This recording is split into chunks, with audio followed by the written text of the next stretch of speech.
প্রিয় দর্শক আসসালামু আলাইকুম। আশা করছি সবাই অনেক ভালো আছেন, সুস্থ আছেন। আজকে আমি তৈরি করব পটেটো ফিঙ্গার। মাত্র 2টি আলু দিয়ে কিন্তু অনেকগুলো পটেটো ফিঙ্গার তৈরি করে নিতে পারবেন।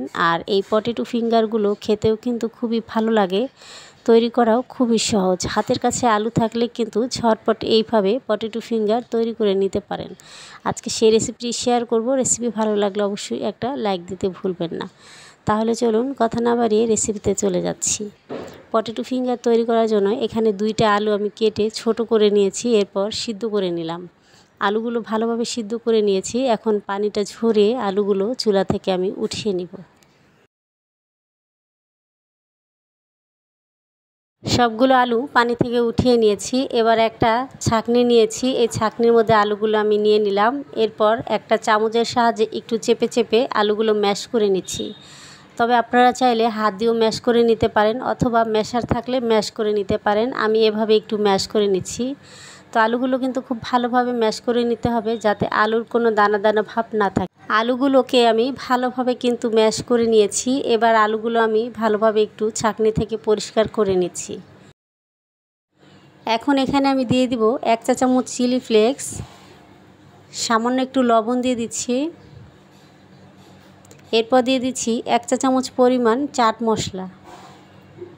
এখন এই সমস্ত উপকরণ একটু মিশিয়ে নিতে হবে।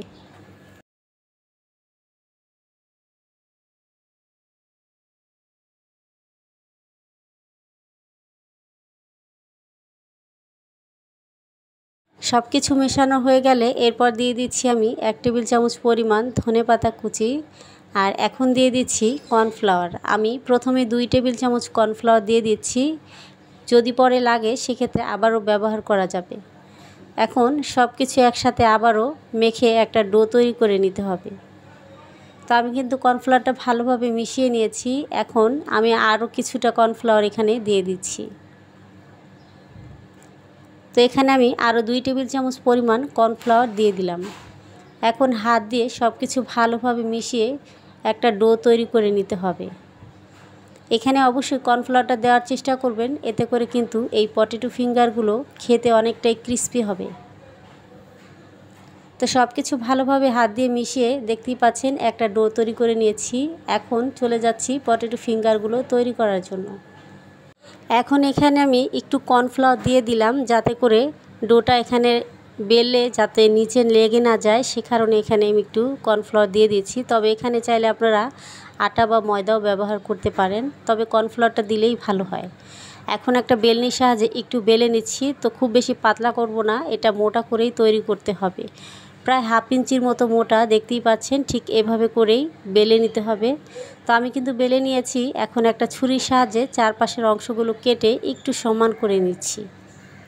ঘরে যদি এরকম সিদ্ধ আলু থাকে তাহলে কিন্তু ঝটপট এইভাবে আপনারাও পটেটো ফিঙ্গার তৈরি করে নিতে পারেন। খুবই অল্প সময়ের মধ্যে কিন্তু তৈরি করে নেওয়া যায়।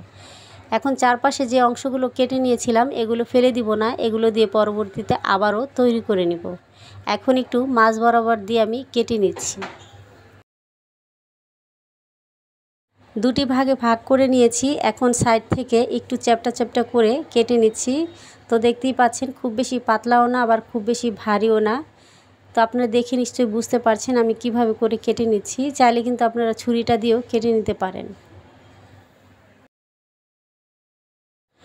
সবগুলো কিন্তু কেটে নিয়েছি। এখন এগুলো আমি আলতো হাতে উঠিয়ে নিচ্ছি।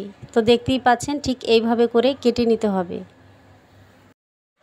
সবগুলো পটেটো ফিঙ্গার আমি একটা প্লেটে উঠিয়ে নিয়েছি। এখন চলে যাচ্ছি চুলাতে। এই পটেটো ফিঙ্গারগুলো সঙ্গে সঙ্গেই কিন্তু ভেজে নিতে হবে। অন্যদিকে চুলাতে আমি এক প্যান বসিয়ে তেল গরম করে রেখেছি। এখন পটেটো ফিঙ্গারগুলো ভেজে নিব। যতক্ষণ এটার সুন্দর একটা কালার আসছে ঠিক ততক্ষণই ভেজে নিতে হবে।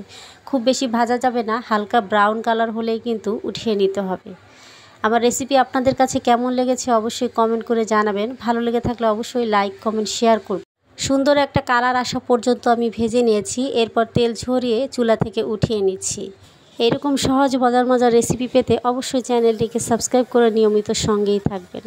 তো তৈরি হয়ে গেল খুব সহজেই কিন্তু পটেটো ফিঙ্গার। এইভাবে চাইলে কিন্তু মাত্র 2টি আলু দিয়ে আপনারা পটেটো ফিঙ্গার তৈরি করে নিতে পারেন। আজকে এখানে বিদায় নিব। সবাই অনেক বেশি ভালো থাকবেন, সুস্থ থাকবেন।